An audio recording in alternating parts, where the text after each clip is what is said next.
everybody. Welcome once again. This time it's episode number 8 of A Rebel Without Applause, the Bill Kalmanson podcast. And this is none other.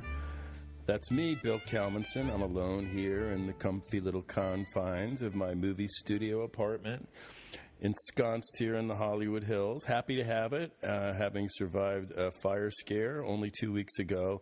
And now I'm recovering from smoke inhalation, which has induced a sort of rough period of coughing. And I actually went to the doctor today and got some steroid inhalers, and hopefully that will bring me back to par, at least breath-wise. But I still cough, and I'm going to actually cough right now. I'm going to try not to, but there it goes, a cough. But I'm getting better, so that's the good news. Anyway, I'm here and happy to share. And this is another experiment for me in microphone therapy. It's my chance to imagine, as it were, that I'm on stage in front of many smiling faces. But this time, the truth be told, I'm alone in my little place here, and I can only imagine the smiling faces or maybe even laughter out there in imaginary land. And the core experiment, I think, for me today is the nature of improvisation, and can I indeed do it? And that's what I'm doing. I just decided, for lack of clear ideas about where I could go, discovery-wise on this podcast, I thought, well, just turn the thing on, start talking, see where it goes. Maybe I'll find myself into some interesting corners. One thought did occur to me, and that is about the nature of memory. And can we actually have memories that precede our own life, like racial memories or memories of trauma that actually preceded our own lives? And that brought me to thinking about what happened to me last summer.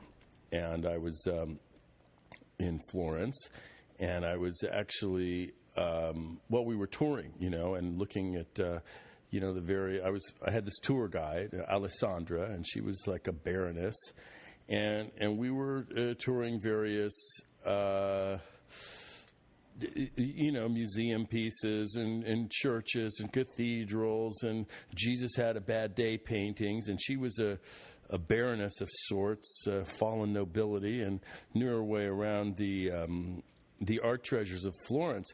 Anyway, that day, the weather was just so frightfully hot, and the two of us were frightfully thirsty, and as it turned out, frightfully dehydrated. So rather than, take a look at one more fresco or church front or one of those paintings with Jesus being tortured, we wisely retreated into a hotel for a drink.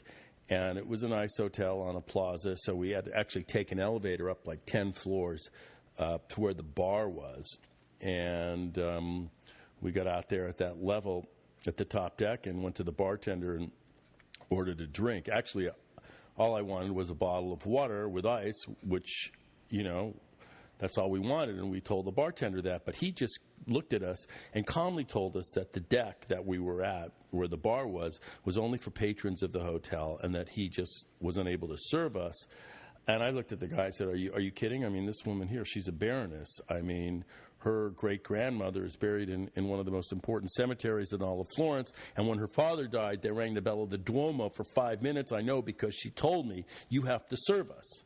But the bartender was stubborn. He looked back at us and, shook his head and said, sorry, I can't do it.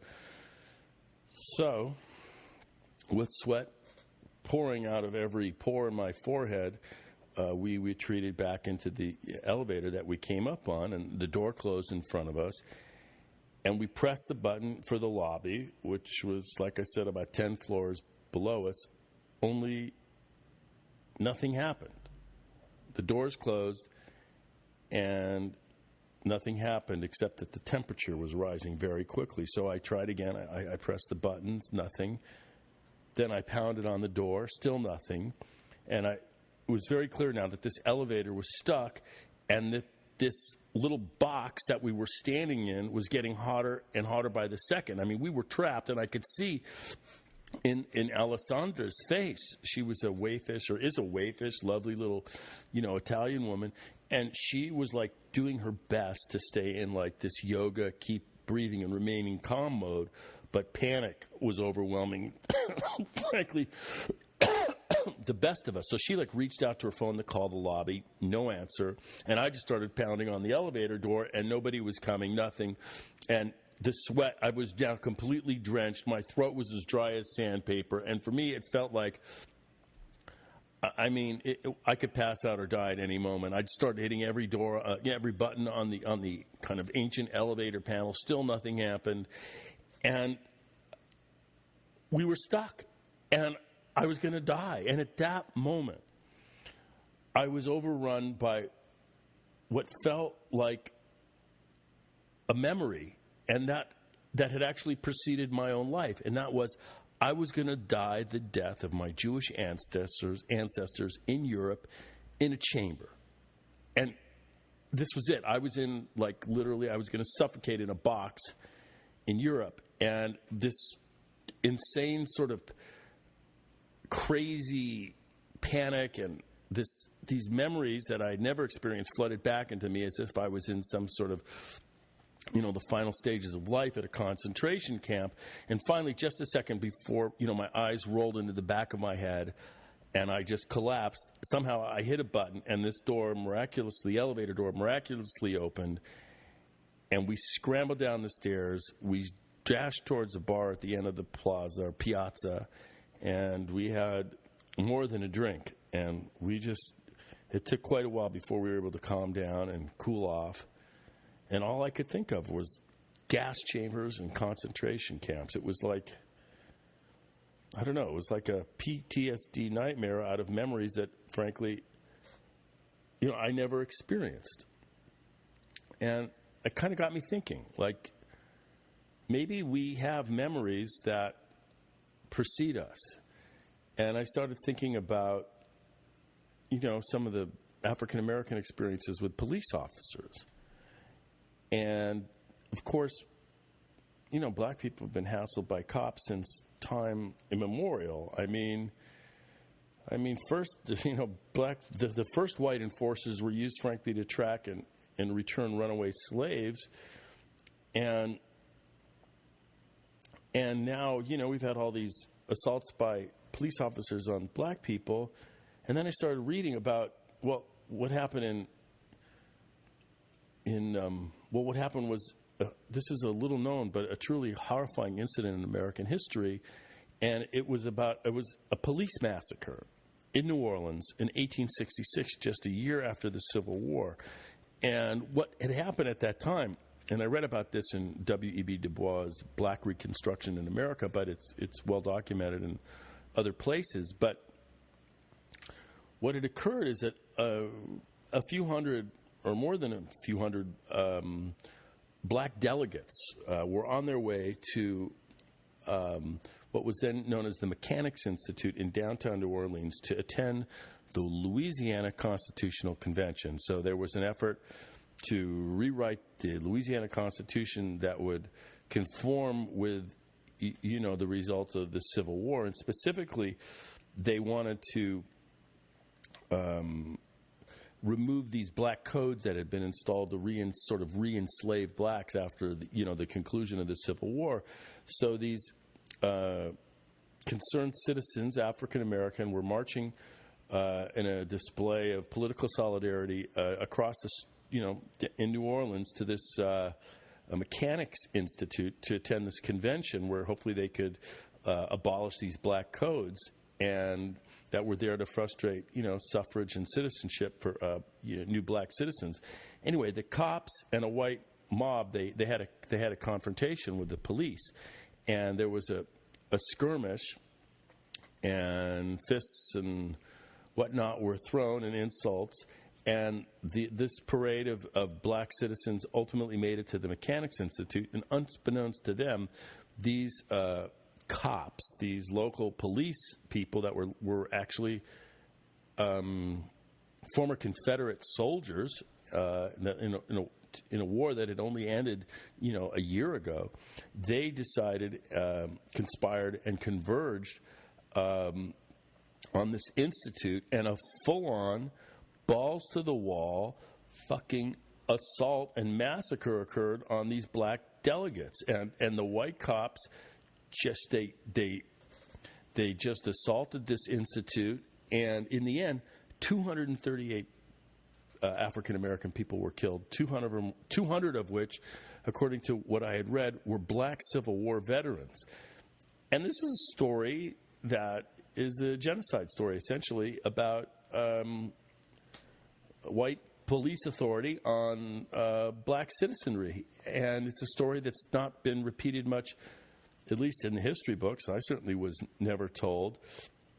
And it got me to thinking, well, these kind of trauma are in the collective racial memory of black people, so it is no wonder that when we, talk about Black Lives Matter, that there is some collective trauma going on that most white people, don't really have a full recognition of. I mean, for me, my interaction in the WPL with cops was basically, blonde-haired, blue-eyed guys out of Adam 12, the TV series, and basically, all they did was, rescue cats out of trees.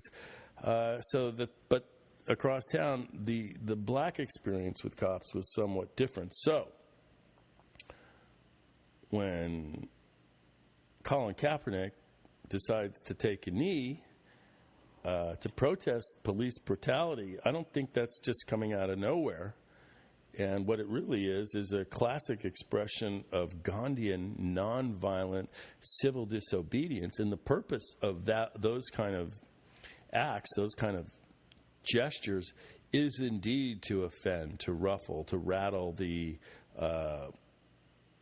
sort of unknowing people out of their comfort zone and make them think about things that maybe has been ignored. So with the onset of football season, I couldn't help but think about Colin Kaepernick's brave gesture, and that it's still resonating into the present moment with a little help from the billionaire brat boy, the PVP, who can't help but use that as a way to divert attention from his own problems.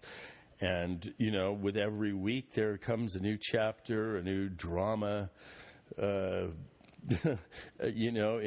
the continuing adventures. There's a brand new, for us comedians, every morning there's like this fresh care package of insanity that we can comment on. You don't actually have to spin it much. Of course, my newest love in life is Omarosa. And I think, she's shooting arrows into him. And I don't think this guy can take it. I mean, he's getting it from so many angles. And what a den of venal goofballs he has surrounded himself with. I mean, all you have to do is look at this Manafort trial. And this was his campaign manager. This guy was absconding with funds from all across the world, defrauding banks and the U.S. government, lying, maintaining a crazy lifestyle so he could sustain his status as a billionaire. And these are the folks that the PVP, the billionaire brat boy, felt most comfortable around. And this is the world that we're looking in, a cesspool of incompetence and insanity. And it's at once, I don't know, is it entertaining? I used to think it was entertaining. Now I don't think so much anymore. I think it's just kind of it's just like an unending cavalcade of just idiocy. And I'm wondering if, we're going to ever get that satisfying perp walk that so many people are, at least on my side of the aisle, are praying for. But who knows? Time will tell. That is for others to figure out and for me to comment on here in the as a rebel without applause. Let's put it that way. So, yeah, that's that. And let's see. stand-up worksheet. I was told as, I was embarking on this podcast adventure that I should probably maybe not take myself so seriously as some political commentary person, but, skew back to the comedy. The comedy is, one thing about comedy is like, you're funny when you get laughs, but when you're in the sort of incubated cell of my little podcast studio, I don't know what's funny. I just know that I got to keep talking, otherwise my brain will turn off and this show would be over. And I think, if there's one thing, as I roll back to this PVP, if there's one thing that he's taught us, and that is, if you've earned celebrity and wealth, you too can have all the porn stars you're willing to pay for. And that was the sacred promise offered to every young man in America, so sacrosanct that it might as well be printed on the dollar bill. And I remember kind of learning that, from Hefner. That was sort of the unspoken Hefner promise growing up with Playboy, was that if you could achieve financial success and maybe celebrity, that all the women would be there at your beck and call. And that was sort of what the Trump quote, during the election reaffirmed, was that idea, that belief, that covenant between the American dream and women. And I will have to admit that it had a lot of appeal to me, but since I've yet to achieve celebrity and certainly not wealth, those garlands of victory have yet to be bestowed upon me. So be that as it may, right now I'm pretty much just a pickup artist for Uber. That's right, I'm driving now about 3 to 4 days a week. And I want to do a show where I'm actually compiling interviews with people, who agree to speak about Los Angeles and life, and hopefully I can put together something on tape that could be interesting as a podcast. But being an Uber driver is fun. It's like I said, I'm a pickup artist for Uber. It's easy. All you do is you put the U on the windshield and the L on your forehead. Turn off your brain. Turn on the app, and bingo, you're in the gig economy. No coworkers, no friends, no unions, no benefits. Yeah, you get to spin your wheels and get nowhere. It's sort of the living metaphor of life in the new economy. And if there's one request I have to all you Ubering millennials, tip your Uber driver. It doesn't add up financially if there are no tips. Right now, it's barely a minimum wage. Well, it's a little more than minimum wage, but when you include gas, the cost of gas and maintenance and car insurance, and just the risk of being out there with your vehicle and all that traffic on that big pinball machine called L.A., it doesn't really add up to a minimum wage job. So that's why I don't like to really look at what I'm making or do any figuring, because if I do, it gets too depressing. Read an interesting book that I wanted to share with you. I read 2 books by this author. She's, her name is Eve Babbitt's, and let's see, she wrote a book I just finished called L.A. Woman, which was, I liked it because it was, really took me into my own little world here in Los Angeles. L.A. Woman by Eve Babbitt. And what was the other book that I read by her recently? Oh, here it is. They're all kind of, feel like the same book, actually, but it's almost like Eve Babbitt's is Hollywood and Eve Babbitt's is L.A. Woman. And for those of you that don't know about Eve Babbitt's, she was sort of she was a child of the early 60s. She grew up in Hollywood. Her father was a violinist and played at the studios on movie scores. And in those days, people like that could make a fine living.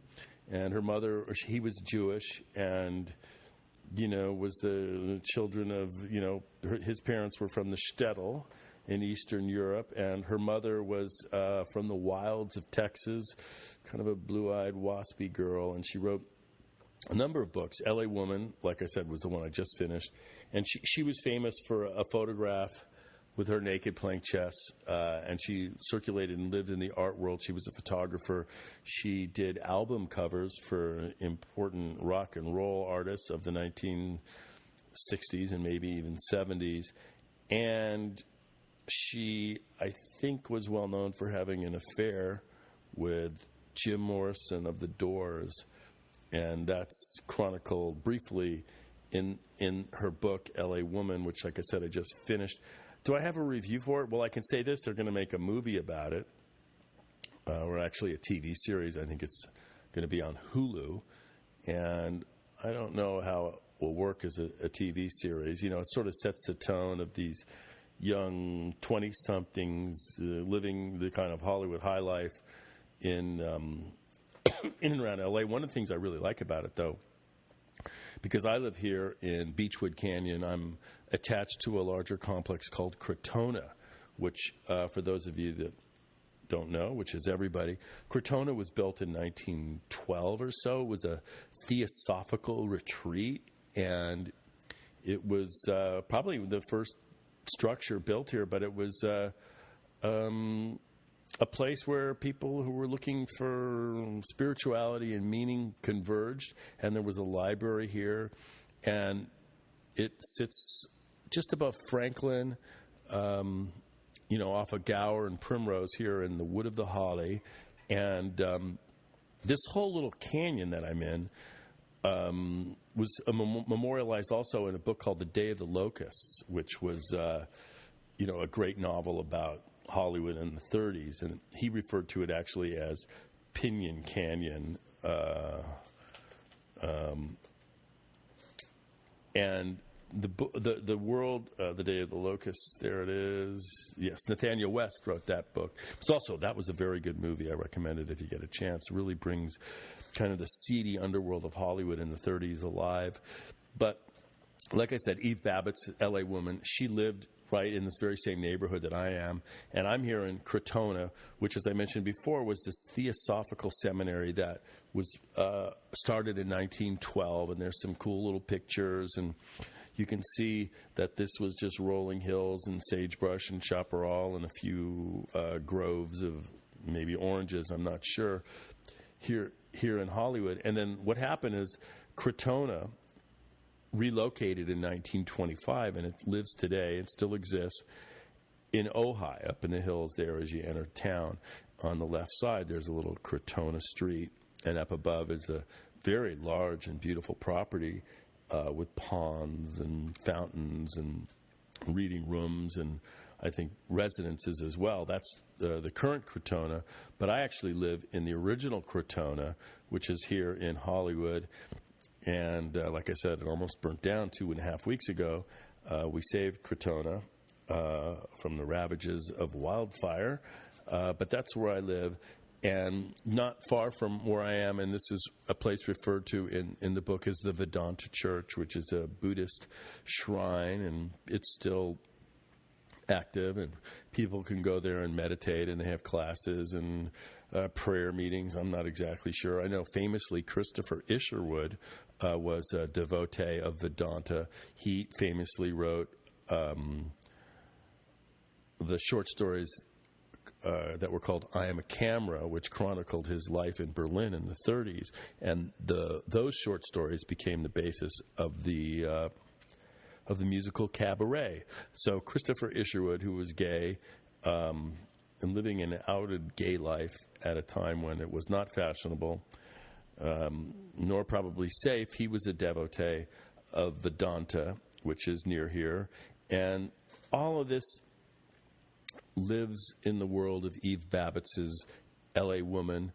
She went to Hollywood High, right down here, and it just offers a kind of cool portrait or a snapshot or not a pointillistic painting. I don't know. It's sort of, I would say a collage would be the best sort of visual arts metaphor for this book that I just finished. And it doesn't really have a narrative that, is sequential or takes you anywhere. It's more like I said, a collage. And she wrote that book, I guess, in the 70s. I'm not exactly sure. But anyway, I read it, enjoyed it. My expectations of it as a great novel, were low. So, I wasn't disappointed. And the reason I read it was what can I say? Some of you may know this, most of you not, but I own the rights to a David Halberstam book, The Children, and I've adapted it into a screenplay, which I'm quite proud of. And I was in a negotiation of a sort with Sony TriStar, and at that time, the woman who was head of Sony, and we were in conversations about my property, was in the process of making L.A. Woman, Eve Babbitt's L.A. Woman, into a series, I think to be seen on Hulu. So look for it. What happened with me and The Children was a little different. The woman, her name was Suzanne Patmore Gibbs.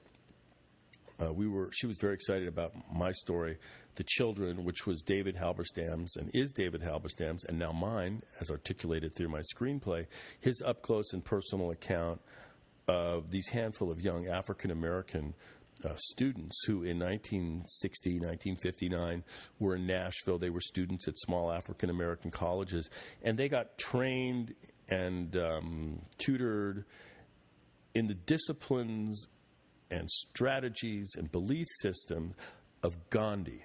And there was this young African-American Methodist minister who was going for his PhD in divinity studies at Vanderbilt, which is also in Nashville. He had recently returned from India, where he had made a study of these things and was offering these workshops in the basement of a small church near downtown Nashville.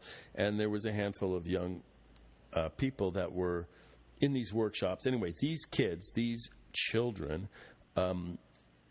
used these tools, these Gandhian tools of civil disobedience, these nonviolent. And when I use the word nonviolent, it means not only the absence of violence, but it actually infers something more powerful than just the absence of violence. It refers to an Indian term coined by Gandhi called satyagraha, which loosely translated means the soul force. So these young people wanted to harness this soul force, this discipline, and confront the segregation in the South. And their first sort of field of battle was the lunch counters in downtown Nashville, which refused to serve young or any black people. And these kids initiated what became the sit-in movement. They were known as the sit-in kids.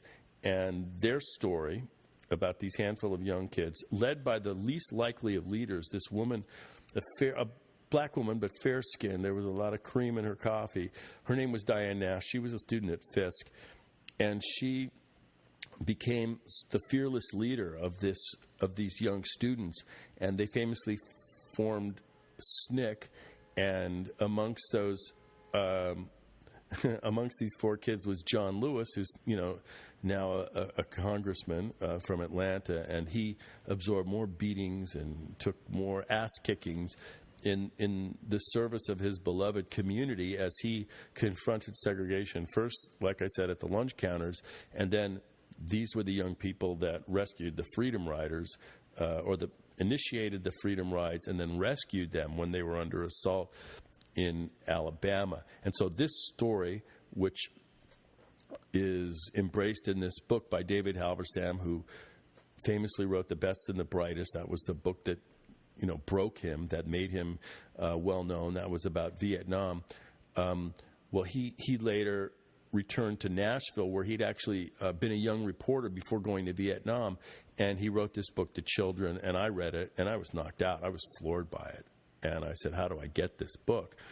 And I did what any savvy Hollywood person would do, and I just called somebody in the acknowledgments, was referred to the lawyer, made an offer, and after a long time was actually able to get the rights to this book. Initially, I had envisioned it as a long-form TV series, and then I'd had some meetings with Tom Hanks's company, Playtone, And those guys were very, I don't know, I think they were interested. They told me they were interested. They even, said they wanted to make me an offer on my book, but the offer never came. But anyway, during those meetings, I initially suggested it as sort of like, okay, this could be Band of Brothers, except Band of Brothers and Sisters, the nonviolent saga of these young people's adventure across the first half of the 1960s. And there were all kinds of great set pieces. And they looked at me and said, Bill, we can't do it as a TV series, but we see it as a movie. And with that, my own imagination was sort of liberated, and I wrote this screenplay on my own. I mean, at my risk. Nobody paid me. They didn't give me the rights. I mean, they didn't pay me to do it or make a deal with me for the book. But I went ahead and wrote this script called The Children, inspired and based out of the Halberstam book. And the last, holy Christ, 5 years of my life have been devoted to trying to get this thing off my desk and onto the screen. So what happened with Sony is this woman, Suzanne Patmore Gibbs, who was very interested. They were anxious to do it, or seemingly so, to do it as extend what I had done. My hope was to extend what I had done into a longer form television event, like a limited series. And then she went in. Well, we had a long talk. She was in Hawaii. We had a great conversation. I was very excited, and they were preparing to extend to me an offer. And then she went in for a hernia procedure after she got back from Hawaii and died. She died. I'm not sure why or how. Complications ensued, and this young woman with 2 kids died. And after that, I was extended an offer from Sony on this project, but they refused to meet me, and they withdrew that offer when we made a counteroffer. And so my situation with Sony evaporated in front of my eyes, and I'm back out there still, soldiering on, trying to muster some of the same courage that those young people did in my story as I try and find a way to tell it. I did have one little piece of good fortune the other day. A week ago, I was in my favorite market in L.A., California Marketplace, the most incredible array of food. It's a Korean market, but the vegetables, the fish, I mean, it makes Ralph look like, a Soviet era, butcher shop with nothing in the shelves. This place is incredible. I mean, my eyes were popping out of my head. Anyway, I was shopping with my girlfriend, and as she went away down a different aisle, and I saw this sort of lumbering large black man, and he looked familiar to me, and I realized, is that who I think it is? Anyway, turns out it was Lawrence Fishburne, and I came up to him and reminded him that we had met and that I had this project, and I thought that he would be an excellent choice as a director, and he should take a look at it. And, right place, wrong time, right place. Well, maybe I was in the right place at the right time, a Korean market in Koreatown. And Lawrence Fishburne, you might remember him. He was in Apocalypse Now. He's just had a spectacular career. Kindly agreed to read The Children, so maybe I'll get another fresh start on this odyssey within a marathon that I've been, involved in for so long. Anyway, I'm rambling, but this is episode number 8 of A Rebel Without Applause, my little rambling commentary on this cockeyed caravan called life. I hope you enjoyed as we rowed our boats gently down the stream of my consciousness. And once again, thank you for indulging, and I'm signing off.